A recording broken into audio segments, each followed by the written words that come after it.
An age ago, the beating heart of our people was a king who knew only victory. He wanted nothing more than an honorable death on the battlefield. Yet, none could match him, and so he wandered the earth, becoming lost in time and tide. Then we too lost our honest purpose, while silk-clad men sat upon the throne. But tremble now, all cities that lay under the stars, for out of the shadows and mists of the land of promise, our courage has been rekindled, our heart has returned, and the world will burn.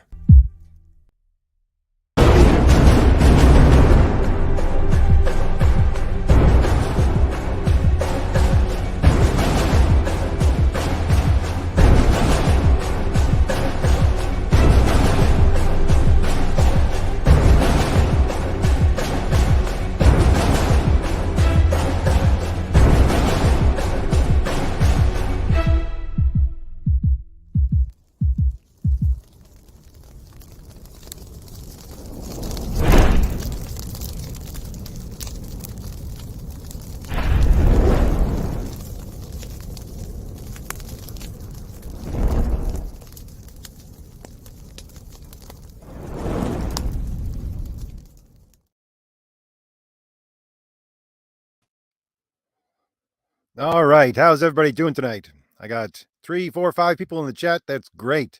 Someone give me a shout out just to make sure you can hear me because I'm always a little bit aware that I have problems with my internet sometimes. I have comments from question mark, question mark. I'm not entirely sure how to pronounce that, saying excellent promo vid. Thank you very much. I worked pretty hard on that, although I've been told by the people that I worked with that it's pretty amateurish for a promo vid, and we should actually step up our game a whole lot. So that's one of the things that we're going to try to do in the near future. So today's going to be a little bit of a different live stream. I don't have anything really prepared for making comics. I just want to talk a little bit about what's going on with the fourth age and a lot of what we're doing with comics and just really have a conversation with you guys in the chat. It's been a whirlwind last couple of days, especially this last week because, well, I've not been feeling well. First of all, there's a bit of a sickness going around in the where I am. You might be able to tell from the sound of my voice. But at the same time, I also had a couple of family obligations I had to do, and we had to close out Crom the Destroyer. And that was yesterday that the official ending for Crom the Destroyer's campaign for the 60 days ended. We went into demand. We did a live stream at what was it, 2 a.m., 2:30 a.m. Where I am, Eastern, with Michael Bancroft on his channel. We wanted to do it at the very time we were closing out. And I'll have to talk just a minute what the difference is between the original campaign and the closeout. I will do that. But besides that, I was also trying to get together a another short story for Iron Age magazine. Anvil Iron Age magazine number 3. Just a submission. It's not a confirmation that that story is going to be in Anvil Iron Age number 3. If you want to see my submission for Anvil Iron Age number 2, that is in there. I am on the cover as RJ Shaw, and one of my stories is there. You can still order that one at Fund My Comic for the next, I think, 2 days. You can order that. And so I figured I'd submit for number 3, but I was a little bit lax in getting that story done because I was working on Crom the Destroyer and closing it out. So I had that to do, and the submission deadline for that was 12 o'clock on the 30th. So I was just working furiously to get that done. So there was a whole lot going on that I had to do with a lot of the fourth age stuff. So I'll give you a little bit of an update on Crom the Destroyer if anybody would like to know, especially for you people who ordered Crom the Destroyer already. And thank you, anybody who has done that. But the The campaign has gone into demand. Now, there is a slight difference between the original campaign and going into demand. Number one being that the stretch goals that we met, you only get the stretch goals if you ordered during the original campaign. And the easy way for me to do that is when the campaign ended its original 60 days, I just downloaded the CVR, I think it's called, which basically gives me a list of everybody who ordered up until that point. So only those people get the stretch goals. So there's that, plus the fact that some of the perks will no longer be available. They're available right now just because I haven't gotten to it. Again, very busy. But the Iron Age magazine that you can order through my site and my campaign, that will be gone soon because that's just done with. You can get that from me. It's a signed copy from me. So that's a little bit of a difference there. Also, there's going to be a change in the story, the Morning Light story perk. But anyways, things like that going on. But I think the real priority that people want to hear about is the fact that I should have announced this earlier. I really should have, but I didn't. And I will announce it earlier for my next campaign. But there will be a draw. I think I'll do it right here on Geeking Out About Comics one of these weeks. Will be a draw of the names of the people who ordered Crom the Destroyer during the initial 60 days. And whoever wins that draw, I will refund your money and you will still get everything that you ordered. So I will contact that person via email. And so if you ordered Crom the Destroyer during those initial 60 days, then you have that chance of getting your order for free. So hopefully that's a little benefit for all those people who supported us during that initial campaign. We hit, I think, about $17,500 last I checked. And the benchmark, well, I always put the benchmark very low for what we need for the campaign. Because I will fulfill the campaign no matter what, even if I have to use my own money.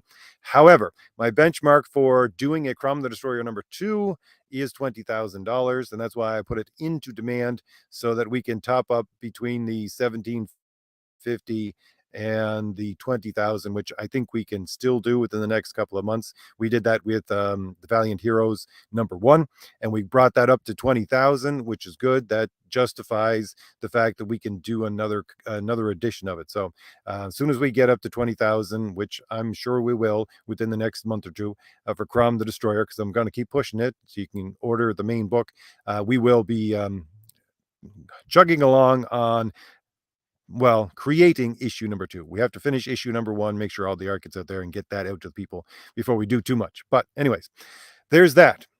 So I also wanted to give you a list of all the things that are going on with the Fourth Age comics, because there is a bit of a list, and I haven't really gotten around to telling anybody about this except on Michael Bancroft's show last night. So just to let you know all that's going on.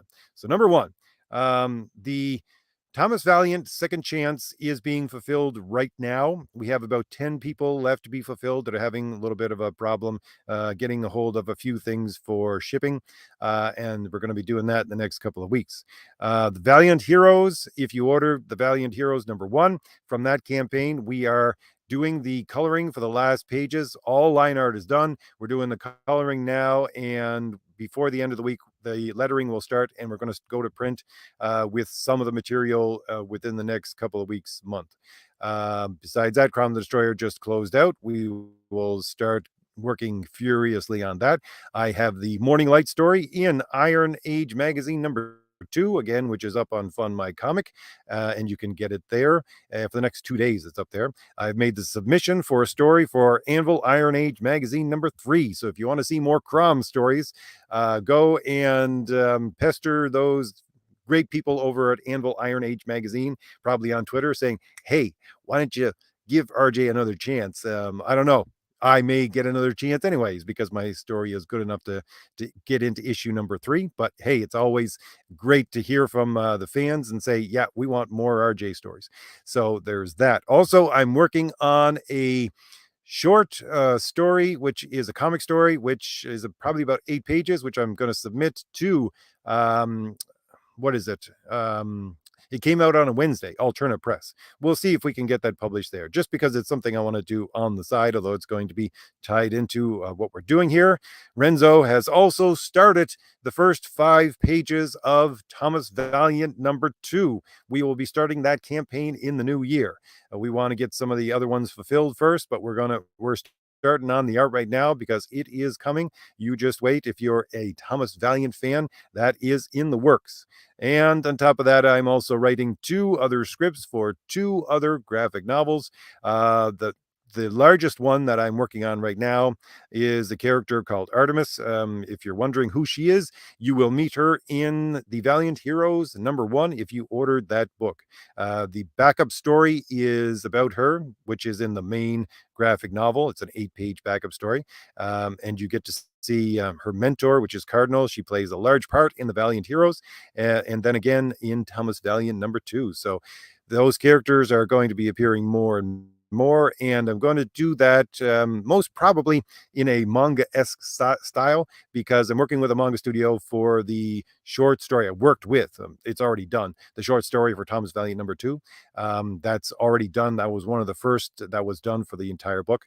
It was great working with them, and I want to try a little more in that style, see if that is something people want more and more. Also, I've been talking to Nick Axe, who is one of the major artists for Crom the Destroyer, and he has helped me along with a lot of things that I am not very good at. One of those is trying to get our website for the Fourth Age more and more into a professional sphere. We're trying to get the entire thing set up so that everything eventually can be ordered through our own website. Hopefully, we can do that and get, first of all, maybe some pinups and things like that, and some extras from the books that are left over that will be available on that website. That's what we're planning to do. And maybe eventually, when we get our act together, really, Nick knows exactly what he's doing. It just takes time. We might be switching over our entire campaigns to that website, just like Michael Bancroft does for his Lucent books. And that way, there is a massive amount of money that usually goes to Indiegogo from those campaigns. And that will be going, instead of to Indiegogo, directly to fund more great comics from the Fourth Age, which is what I think everyone here who orders the books from me is looking for. So yeah, that's a little bit of an update for what is going on with me. And I just want to go through the chat and see who else is here. Oh, yeah, the other thing with question mark, whatever in the world your actual handle is, this fella here. I'll show you his handle. There you go. He says, looking at the promo vid, he says, looks great, excellent promo vid. One of the other things is Nick Axe, again, who is one of the major contributors to the art in Crom the Destroyer for the latter part of the book. He is actually someone who not only worked at, but actually started up a animation studio. This was probably a good while ago, 20 or 30 years ago almost. So he is very well versed in that kind of thing. And he said, yeah, if you want to take your promo vids to a really new level, let's talk about that, because I have the connections to get that to happen. So as much as I love doing those promo vids, and I think that, yeah, they're spectacular myself, so does question mark, we might be getting something much more professional in the near future, something that is going to possibly even rival something like you would see in the opening of a television show. I don't know. For me, I think Nick has that capability. So, we're reaching for the sky here. We're going to be moving forward with creating comics and making things better and better. That's what this part of my channel is really about, making great comics. So let's see who else is in the chat here. I'll say hello to a couple of people. Tony is in the chat. How you doing? Oh yeah, let's see. Question mark says you can hear me fine. Thank goodness. I forgot to check. Yes. Great to see that you can hear me. Let's see who else we got here. Stress level is here. How you doing?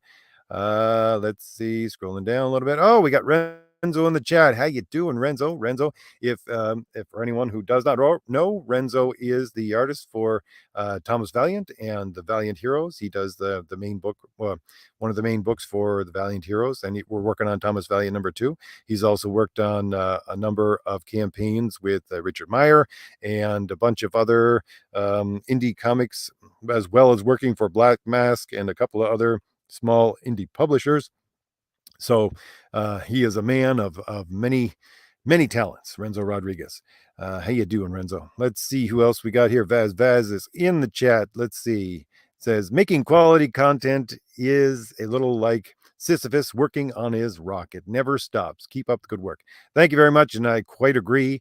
Yeah, I have to lean on a bunch of people to get a lot of this work done because there are things that I'm not good at, and I'm going to have to acknowledge that and see if we can consolidate things into the one website, so I'm not constantly trying to pull everything together. I feel kind of like Spider-Man, in that scene. Well, it was in the movie too, but there was a comic scene where he was trying to hold the entire thing together. I think he was trying to hold a train back in the movie with holding on to the webs from both sides, and he was the human elastic basically that was trying to stop this train. Yeah, I kind of feel like Spider-Man sometimes. So much so that I think I might do a video about Spider-Man this weekend, talk about heroes once again. It's one of the things I really wanted to get back to on the main part of my channel, even though some of those videos about heroes don't do as well as the pop culture ones, but they have much more of a lasting effect, I find. So all right, scrolling down. See who else we got here. Calliope is in the chat. How you doing, Calliope?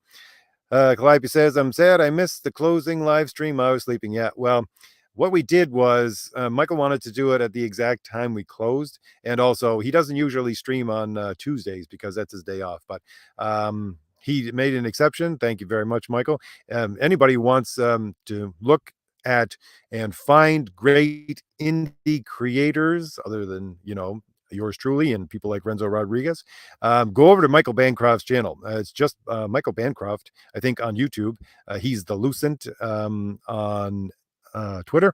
But yeah, Michael Bancroft, and he does live streams with a lot of indie creators. He's actually going to, I think he said, start doing live streams with artists as well, try to get their names out there, their recognition out there, and talk about not only the comics that are being, or the graphic novels that are being produced, but also the producers themselves, and get them more and more into the limelight. So yeah, but yeah, Michael wanted to do that right at that point because that's when he had the chance, and that's exactly when we were stopping, and he got off work. So we did that. It was really late if you're on the East Coast, but that was what we had to do, and that's what we did. So let's see. I had Nick Axe with me as well to shore up my failings as a presenter. I fully admit. So let's see. Scrolling down, question mark says, that's cool to know about the new promo vids. Hopefully the new promo vids. We'll see if we can get into that. Who else we got in here? Drew, how you doing? He says, how are you, RJ? I'm doing great. Let's see who else is in the chat. Oh, question mark has a question. Anybody has a question, just throw it in the chat.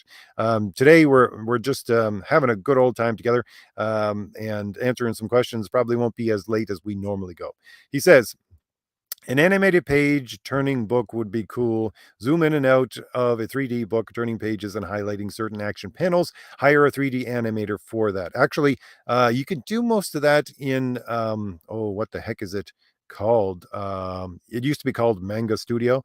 So I think it's Clip Art now. You can do probably most of that in Clip Art. And I've actually, Nick Axe has a version of that for Crom the Destroyer that we just use for our own, what we want to see, what's going on a page and things like that, and how the pages turn and all that kind of stuff. So yeah, he just does that as part of his normal stuff that he gives me. I'm a little blessed in that. Yeah, he's a great guy. So yeah, that's great stuff. And I tried to get that to actually translate onto the Indiegogo page, but I could not before the campaign opened. So maybe within the future campaigns, we'll see if we can get that going as well. And well, I don't know about the 3D animator I did look into that as well. It is something that I want to do, but we'll have to see if we can get. Well, honestly, I don't want to sound like a money grubber or like I'm just in it for the money because I'm not. But everything needs to actually justify its existence as an expense, and if that's something that is going to draw people in, then that's something we're going to do. Just to let everyone know that the more you love things, the more you tell me, the more you're going to see of them. So Renzo says, cheers from Mexico. Always an honor working with y'all. Yes. Honor working with Renzo every time. I tell you right now, the pages he's shown me for Thomas Valiant #2 already, we're starting off on the right foot. It's going to be great. Again, for Thomas Valiant #1, what I tried to do was a combination of sort of early '80s Justice League of America and the John Byrne X-Men, and it turned out to be a little more of the George Perez early '80s style of Justice League of America than it did the John Byrne X-Men. I think just the feel of it. But I think this Thomas Valiant #2 is going to have more of an X-Men feel to it. It's that kind of villain, that kind of story, that kind of world that we're continuing on with. So yeah, Renzo is definitely the man to do such work. He is going to be a future comic great. I will call it here, and I've called it before. Renzo will be in the future the next John Byrne, the next George Perez, and I'm just such in such awe that I get to work with the future greats of comics, just to put it that way. All right, who else we got here? Rex is in the chat. He says, hi, RJ. I'm afraid that I can't stay on much due to it being past midnight where I am. Yeah. Unfortunately, I had to, again, working on stories for submissions to other magazines, see if we could get that done before midnight, and that's why I'm so late here. Let's see, scrolling down. Question mark says, in a promo vid, use sound effects from the story, get people's imagination to fill in the action in their minds. Well, I'll tell you right now, again, I don't know where the future is going to go. This is a lot to do with what Nick is planning for our website and things like that. But what I tried to do, honestly, if you look at the main promo vid for Crom the Destroyer, because you just saw at the first the main promo vid, I took my inspiration from The Good, the Bad, the Ugly, which is very much you got some quiet points and there's a lot of interesting music and crescendo and all that kind of things with the opening credits for The Good, the Bad, the Ugly. So that's the kind of vibe I was going with for Crom the Destroyer, because, well, really, as I said a lot of times before in my live streams and my channel, actually, my stories are very much like A Man with No Name Western. Very much you're thrown into the middle of a battle scene on page 1, and you learn about the story and the little bit you need to know about the character as you develop through the action. And it's a breakneck speed at the first, and you get a couple of lulls in there. But yeah, people want action. People want that. They know enough about comics now. If you're ordering comics on Indiegogo, you're someone who knows enough about comics. You know enough about comic characters, one or the other, and everybody does usually in this day and age with all the movies and everything, that you can pick out exactly what's going on. You don't need a giant backstory of 20, 30 pages that you're going to be paying for without giving you the meat of the story. So I like to do that. Go straight into the action. That's what I'm trying to do with my stories. All right, scrolling down. Let's see. See if I can answer Rex's questions before he has to go. He might already be gone. I'm not sure. He says, what would you say are the essential elements of a good Spider-Man story? Well, Rex, I'm gonna, I think, like I said, go over that on Saturday. I don't want to talk too much about it here today, but the heroism of Peter Parker and Spider-Man, I think, is the true inspiration for the heroes that we need today. Maybe not the heroes that you need every day, maybe not the heroes that you need in every age, but the heroes that we need today. And I think, yeah, I will be talking about that on Saturday instead of doing more pop culture news or things like that, which are adjacent to the main thrust of my channel, which is heroism. So yeah, he says most people have mocked the high school drama to death due to how often it's happened. I think within North American comics, anyways, that kind of story just doesn't work anymore at all. Certainly not if you're going to do it in the present day. I don't think it works. I haven't seen it work for a while. If you want to go over to an entirely different um, medium, I guess you'd call it, with manga, and a different culture with Japanese society, and the way that they view high school is completely different than the way you view high school in North America. So yeah, it's a different feel. It's something much more. I won't say genuine, but much more, and not laid back either. What would be the word? Much more, hmm, I don't know, simplistic in the fact that people actually still love going to school and being with their friends at school and high school, in Eastern cultures. Maybe it's because that's all that they get before they have to be thrown into the harsh reality of work. But still, it's something heartwarming. I guess you could put it that way. All right, scrolling down to see who else is here. Sound Engraver is in the chat. Sound Engraver says, I'm usually up till 3, but need to turn in early tonight. I'll catch the replay. Congrats on your campaign. Thank you very much, Sound Engraver. I always have to give a shout out to Sound Engraver. She too has a great channel. If you want to listen to some conversation about some of the things that I talk about within pop culture, but more with a musical tone to what she's concentrating on, you go on over to Sound Engraver's channel and see. You can give her a subscription if you like what she has to say.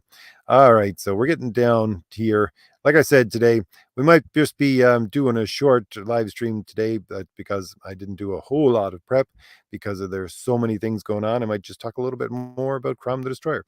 All right, let's see. Rex here is still in the chat. He says, The Good, the Bad, the Ugly is actually one of my favorite movies. Yes. Um, I, well, the old, I had it on VHS. And I don't know where that's gone to, nor does my VCR player actually work correctly anymore. So I had to go and buy it on disc just a little while ago. And I bought it with a collection of Clint Eastwood movies. It was one of the 3 that was on the disc set. So yeah, it was great to see that. And it actually has the extended version. Believe it or not, there is an extended version of The Good, the Bad, the Ugly. Most people, when I used to watch it back in the 80s, because it was old back then, but I would say to people, yeah, we got to watch The Good, the Bad, the Ugly. I'd watch it over and over again, and they would just hate it. Some of them, it was like, no, this is dragging on too long. And when they get to the final shootout scene, it's like, come on, somebody do something. I'm sitting there going, do you not know what building suspense is? Come on. Anyways, I love The Good, the Bad, the Ugly. It is one of those beautiful movies that I think shapes the way that we view American culture. That's something that the Man with No Name Western did. And again, that grew out of, as I talked about in some of my videos months ago, that Man with No Name Western, I think, grew out of the Western ideal that grew up within the early 1900s, and it became a ingrained part of subculture, not even subculture, but the culture itself and storytelling itself, that everybody knew all of the basic tropes of a good Western story. And that's how these spaghetti Westerns and Man with No Name Westerns could work so well, because the culture was so ingrained in the, as Will Eisner would say, the language of actually telling and understanding a Western story, that you could take the shortcuts and not even introduce the character, not even give them a name, and the entire thing would make sense. And that's what I'm trying to do with the comics as well, because I think we've gotten to that point with comics, at the very least with comic book characters. They've gotten to that spaghetti Western, Man with No Name point where they've been ingrained into the public consciousness so much that people understand almost instinctually now the basic ideas, the basic tropes, the basic powers, the basic ways that superheroes operate. So I don't need to spend 20, 30 pages giving you a origin story for my characters, because I give you visual cues to say, yeah, this character is like that character I know, and you can just jump right into the action and into a world that you can enjoy, because that's what I give you, just pure entertainment. So yeah, that is a little bit of a rant there, Rex, but yeah, I'm with you. The Good, the Bad, the Ugly is a spectacularly good movie. let's see where I left off with these comments because my chat keeps on jumping around. How's about I put some you're looking at the beautiful picture of a cardinal in the background. This is the one of the introductory characters that I'm introducing within within the Valiant Heroes. Again, which all the art is done for. We're just doing the coloring for the last couple of pages and starting the lettering this week. So that's a beautiful piece. You can still get that as a poster up on the Valiant Heroes if you go and order the main book. So where and what do I got to click here? Let's see. Let's give you some extra art as I usually try to do from Crom the Destroyer because we're trying to push Crom the Destroyer from its present sitting at 17,500 up to 20,000, and the more that we can get on that campaign, the more chances we got to fund another one and get that out the door as soon as possible. Let's see. Scrolling down, I got another great comment here, I think, from Renzo. He says, I'm not worthy of all that comparison, but I definitely will call you RJ Claremont. No, I don't want to be Chris Claremont. I know that is I agree. Claremont is someone that I his stories. Well, let me put it this way: his stories were the ones that I gravitated towards and really wanted to read when I was growing up reading comics. But at the same time, there were parts of Chris Claremont where I would turn a page and it's like, oh my, I'm just hit with a block of text coming out of this entire side of this panel. Why? Why do I have to sit here and get through that? And I would literally sigh to myself, going, "Ugh. All right, just get through it and read it because you need to read it in order to read and understand the rest of the story. So just get through it and then get back into the action." So, that's the thing about Claremont. I think he ran off the rails a little bit as he started to become more and more popular. But at the same time, he's definitely someone that has made a positive impact within comics and with its storytelling. Although I'll have to again qualify that and say what I have said within my normal videos on the weekends that you know I've learned when after I started this channel and followed these creators for so long now and listened to what they had to say, that when I said previously things like I love Chris Claremont or I love who else for writers, Ann Nesenti or things like that, it's not actually what I love. I don't love Chris Claremont stories. I don't love Ann Nesenti stories. I don't love this work or that work of these comic pros. I love Chris Claremont stories as they were produced by Marvel in the 1980s. I love Ann Nesenti Daredevil stories as they were produced by Marvel Comics in the 80s. I don't think that they made the stories great in themselves. It was the entire process. It is a process making a comic, and Renzo here will probably agree with me on that point. It is a beautiful combination of so many people who should be in love with the medium of comics and want to put their heart and soul into it. And that's what you got back in the 80s from your letterers to your colorists to your editors to people that were editors in chiefs. Everybody were pulling in the same direction in love for comics. You're not going to get that right now. And you get people like Chris Claremont and Ann Nesenti, and they're going to put out books that aren't shaped by that true love for comics that is all around them. And they just go off the rails. And so, yeah, that's why I say I love their stories as they were produced in the 80s. That's why I make that qualification now. All right, let's scroll down a little bit more. John is here. How you doing, John? That looks like you have an avatar from the new Titan Comics Conan. I have not got to get any of those books yet. I'm going to have to order them online, I think. My local comic shop closed down about a month and a half ago. It was about, 40 days before my copy of those new Conan books came in. I'm not sure. Maybe what I'm looking at in your avatar is John Buscema, but it doesn't quite look like John Buscema. I don't know. Maybe it's just the red. Let me know if you know, John, if it's one way or the other. But yeah, great art. Anyways, he says, in a few more years, all of Robert E. Howard's Conan stories will be in public domain. Have you ever considered retelling those tales in comic book form? Red Nails, Queen of the Black Coast, etc. Well, Here's the thing.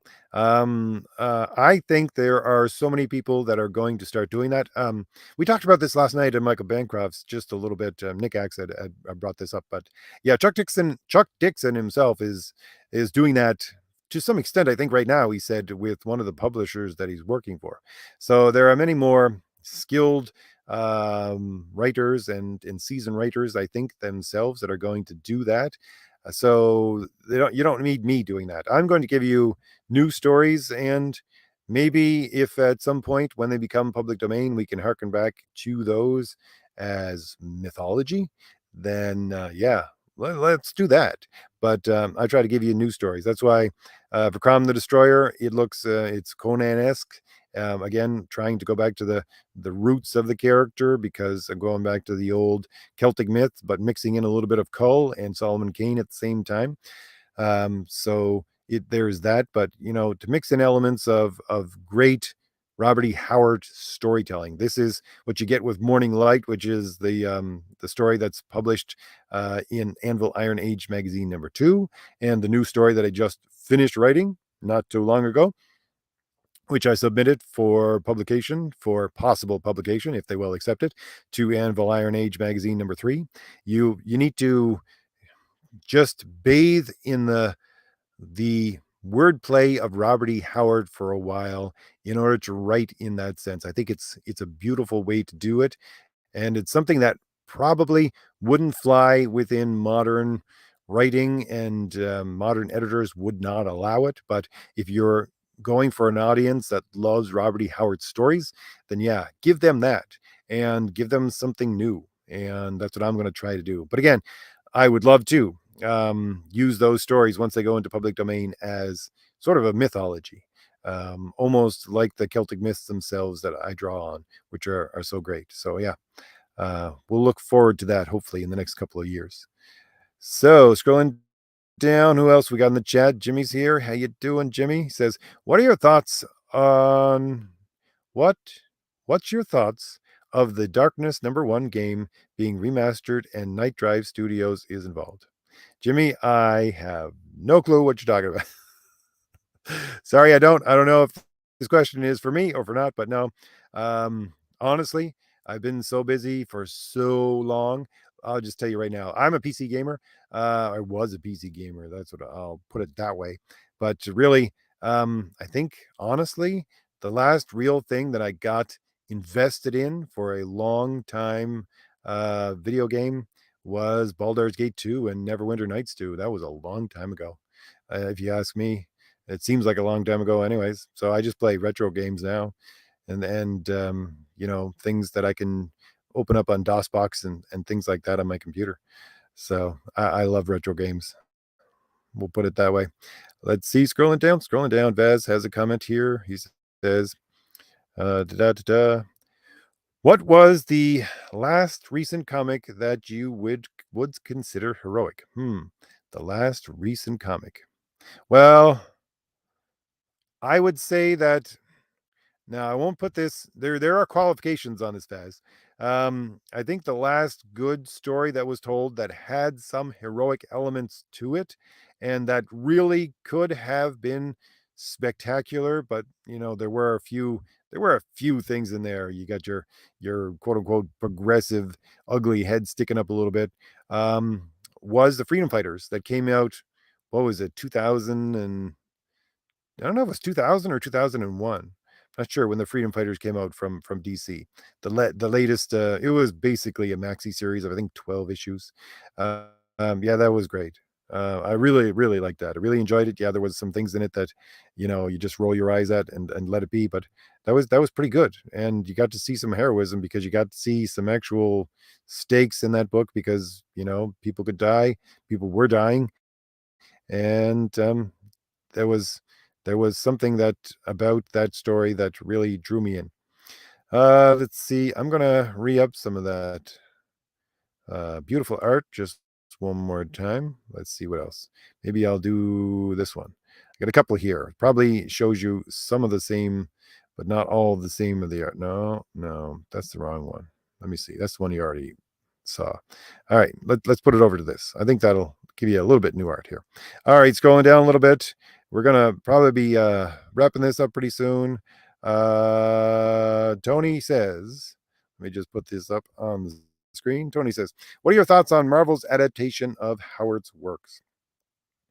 Quite honestly, if you go, I think that the John Buscema, like I talked about that last week, just on this live stream, John Buscema was supposed to do the art for Conan for the entire thing. He was supposed to start, but they just couldn't get him to do the book right away when it started, so they went with Barry Windsor Smith, who was just Barry Smith back then, because he was cheap and he was looking for something to actually sink his teeth into, because before that he had only done 10-page stories for horror magazines for Marvel. Anyways, but yeah, I think that the John Buscema and Roy Thomas stuff that Marvel put out for Conan is its own beast, and I love it, quite honestly. I am trying to just take what I have of those Conan books and fill up every last hole so that I can have the entire run. How many were there? I'm not entirely sure. There was, I think, over 300, but I'm not sure off the top of my head. I can't remember, honestly. But yeah, I have a good number of them, and I want to buy more. But it is its own beast to some extent. Um, it is a version of Conan, just like you get Robert Jordan's version of Conan or DeCampi's version of Conan. They have their own style. DeCampi's stuff is, paying homage to a lot of what Robert E. Howard did, but at the same time, putting in some new elements which are much more low fantasy than the horror strains that Robert E. Howard was following. Then you get Robert Jordan stuff, which has more almost like a high fantasy feel to it in some of the things, with a lot of the races he introduces and stuff like that.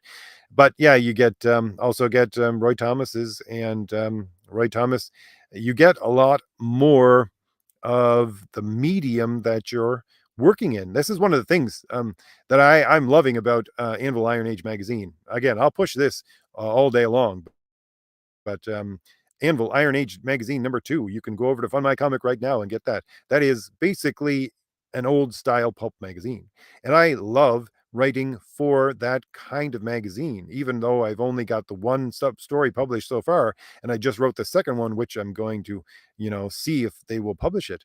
But it's the I don't know what you'd say. What's the old saying that Marshall McLuhan, if I want to, subvert it a little bit, was the medium is the message to some extent. But the old pulp style, where you only have so many words that you can play with, and you gotta stick this in with a lot of other stories within a magazine, and there's certain block text and the way that the page is even laid out, all that kind of stuff. It affects severely the way that you're going to tell a story. It really does, or at the very least it should, so that you work with that medium that it's going to be published in.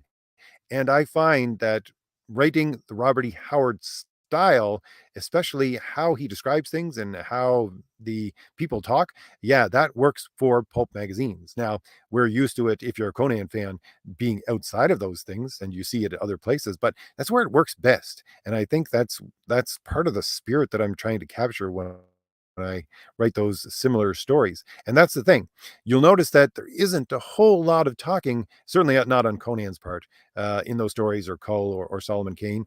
There is a little bit more for Solomon Kane, but he's a bit, all of his characters are a little bit laconic. They don't speak a whole lot.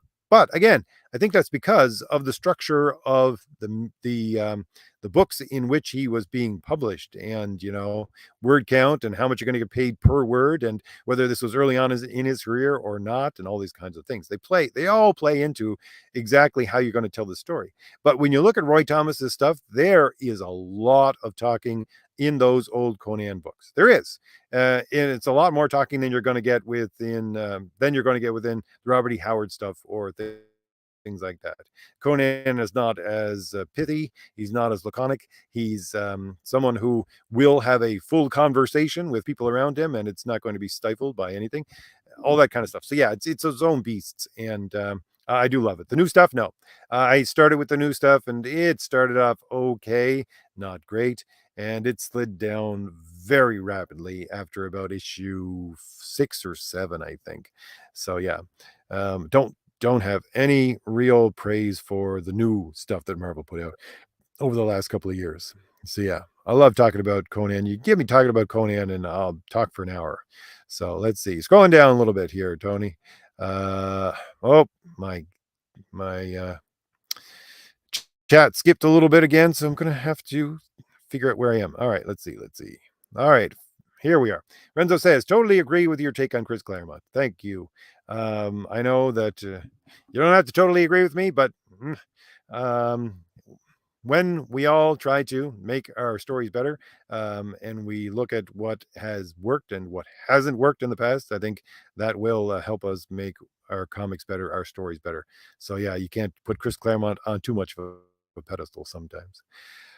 John says, yes, my avatar is John Buscema's artwork and that eye tinted crimson. I did see there is a John Buscema Twitter page that is dedicated to his art. He did put up a bunch of faces for Conan in the last week or two. I did retweet some of them. So yeah, it might be one of those. But yeah, I honestly, like I said, I don't know where it was last week, I think on this live stream, but I'm trying to take the advice of Mike Barron. He told me that, you got to learn to sketch and do panel layouts yourself and have some at least rudimentary knowledge of art in order to be a much better storyteller as you are the writer for a comic.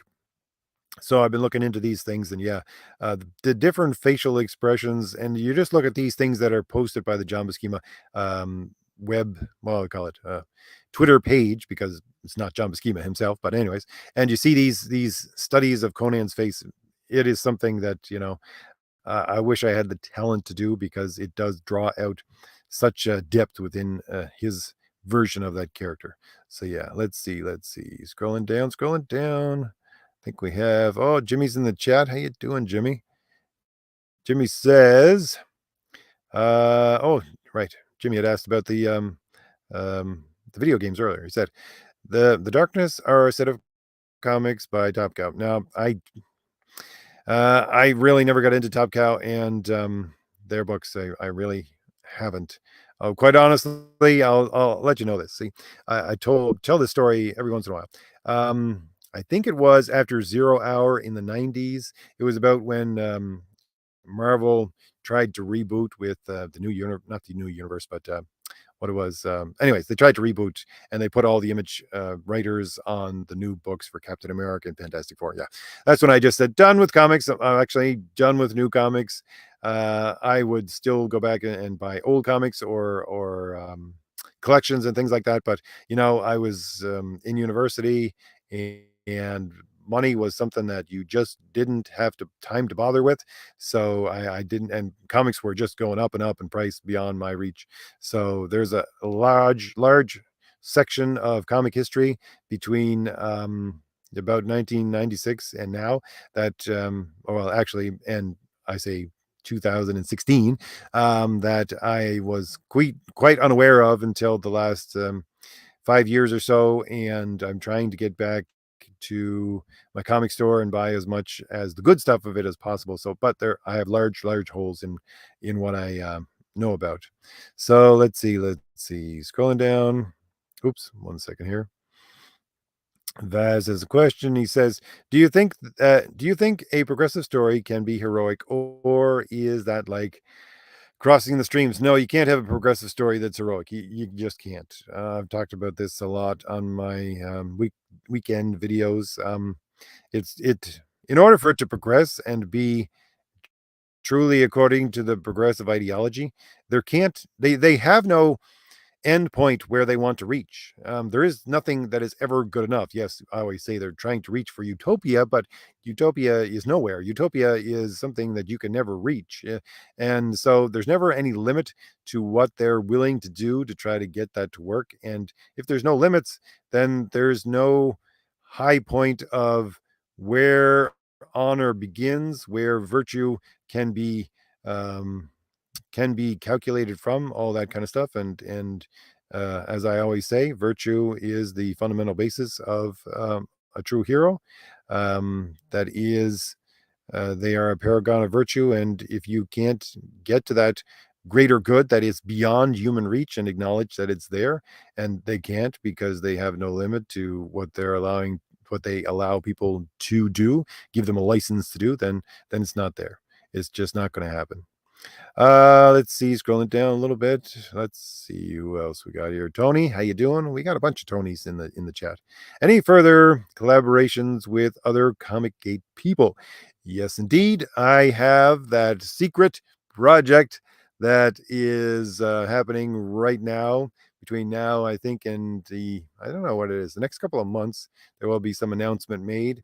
I'm just a small part of this secret project, but yeah, I am working with other Comics Gate people in that, and you will see my stuff along with their stuff published by well, I can't say. I just can't say because it's his project, and he said I don't want to ruin things yet. So all I can do is say that I'm part of this great secret project, and even though I'm just a small part of it, I am working with other people, and hopefully it will uh, be a boon to everyone. A high tide rises all boats. So, oh, look here, Taz, as a £5 super chat. Thank you very much, Taz. Um, I always have to remind myself that it's £5, not $5. Taz is what did you say that other time that I was asking you about your accent, Taz? You have a Cockney English accent. I think he's a Londoner. So he says, "Hey RJ, congrats on your hardworking campaign. Always great to be here. You sound a bit tired, RJ. Please get some rest. You're always working so hard." Nah, I don't work hard enough. I'm a lazy guy. Quite honestly, I need to. I look at these people around me, especially like Nick X, that I'm working with for Crom the Destroyer, and all that he's been able to accomplish, and all that he understands. And I just feel like a lazy person. But yeah, um, thank you very much, Vaz. I've been fighting off a little bit of I don't know if it's cold or a flu or what it is. So that has been part of my weekend. And once again, thank you very much for that super chat. I don't know how in the world people actually put these uh, um, things. So sometimes you can put them on the top of the screen because of super chats. I don't know how that works. I gotta ask somebody who does live streams more than I do. But yes, thank you very much again for that super chat, Taz. Let's see, scrolling down here. Jimmy says, The Darkness had two games. Honestly, the comics are better in a way, but the first game is better than the second. It's about a guy who got a demon called the Darkness while his girlfriend gets killed by the mob. Interesting. I don't know. Is there something new with that coming out? I don't know. Um, that sounds familiar, or at the very least, sounds like something that is coming out within one of the CG graphic novels and campaigns that's either funding right now or going to fund soon. So maybe we'll see a story like that in the near future as well. Let's see. Let's see. Scrolling down to we're getting up there and almost hitting our hour mark here. Question mark, question mark says, any thoughts on an open source community approach to comics? Honestly, you're asking the wrong guy. I don't know enough to answer that question. Hopefully, working with again people like Nick and others, and getting our website together, maybe we'll be able to incorporate a lot more into what we're doing and what we can sell and what we can produce. But I couldn't say right now. I really don't have the expertise to even answer that question right now. Let's see. He has another question. Let's considering the rise and influence of games in media, how do you see this changing stories? I really don't know. And this is a point of contention between me and Carl Benjamin. It is something that I disagree with him on, and so does oh Connor. Connor over there at Lotus Eaters too agrees with me, I think, on this. But Carl doesn't agree with us that games should mix with storytelling. He's very much of the opinion that they should be separate things, and I respect that opinion because looking into stuff like Will Eisner and how he wants to separate or wanted to separate comics from movies and how the different mediums don't overlap. I can understand that kind of mindset, but at the same time, yeah, I think that games do play a part in what we're doing with comics, and they will have an overlap, and they do have a influence on how our stories are read and going to be not only produced, but I think brought to the general public or the wider public in the future. So yeah, I think it has parts of it that we need to consider and we need to um, bring into what we're doing. But again, I'm not the person who has the expertise to even answer that question beyond thinking that that's what's going to happen. Let's see, scrolling down, scrolling down. Here we have Tony says, have you talked to Chuck Dixon about publishing on his spin rack? Let's see. I think that's what Tony was referring to. And the next comment says spin rack. Um, no, I haven't talked to Chuck about that. Chuck is really not the person that is in major control of spin rack. I think that Graham Nolan, who he's partnering with for spin rack, has a lot more to say about that than Chuck does. When I interviewed each of them separately and talked to them both about spin rack, that's the feel that I got from both of them. But I would say that, I'm working with some great people, some people who want to do major things in the future themselves, and they're taking inspiration from a lot of what I have to say about heroism and how we're going to produce stories in a different way, just in a way that connects to uh, a truth within the human soul that has a connection to heroism. I think that's what a lot of people who are attracted to what I have to say and are offering their services to help me out, like Renzo showing up and saying, "Hey, I want to do a book with you." Nick showing up and say, "Hey, can I help out? Can we do some art together? Can we work on this web page?" All these kinds of people. Those are the kind of people that I'm working with, and they want to bring my stuff and hopefully their stuff along with it into something that's not going to be published on SpinRack or someone else's platform, but something that maybe we're going to compete with SpinRack and make our own thing so that we will be, I hate to put it this way, but showing up those old fogies like Graham Nolan and Chuck Dixon, and showing them how it's done in the in the new in the new way of indie comics and how they're going to blossom in the future. So spinning, let's see. I think that's the end of our comments. Was Tony's last comment there, which is great. We're just 2 minutes away from our hour, and I want to thank everybody for showing up this week. I just wanted to have a little chat with everybody. I'm glad that everybody came just to talk, and that was great. Like I said, have many, many projects on the go right now. And if you haven't ordered Crom the Destroyer, you should go on over and order a copy. The link for that is in the description. Also, the link is in the description for the Valiant Heroes campaign.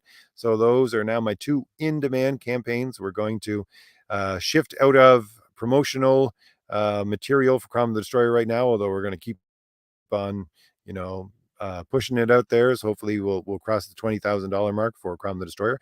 But we're going to shift gears now and put full throttle on getting everything published for the Valiant Heroes and getting it out there into the world. So any of you who ordered the Valiant Heroes #1 or any of the parts of that, if you ordered the floppies instead of the main book, then you can look for that in the near future. Like I said, I am aiming at late summer, but it's getting to be pretty late summer already. Early fall. On the website itself, we'd say October was our date that we were shooting for originally to get that book out there, and that's where we are. And I want to thank everybody for showing up. And I'm going to just close out like I usually do by giving you the second trailer for Crom the Destroyer. It's a short one, about 44 seconds. And again, this is my beautiful TV memories of commercials for great animation. And I want to say thank you once again to everybody for showing up. So I'll see y'all later. All right, bye. No matter how many wars you fight, No matter how much blood you shed, no matter how much rage you loose, no matter how many demons you face, no matter how many companions you lose, no matter if our kingdom falls, I know that you will return to me in honor.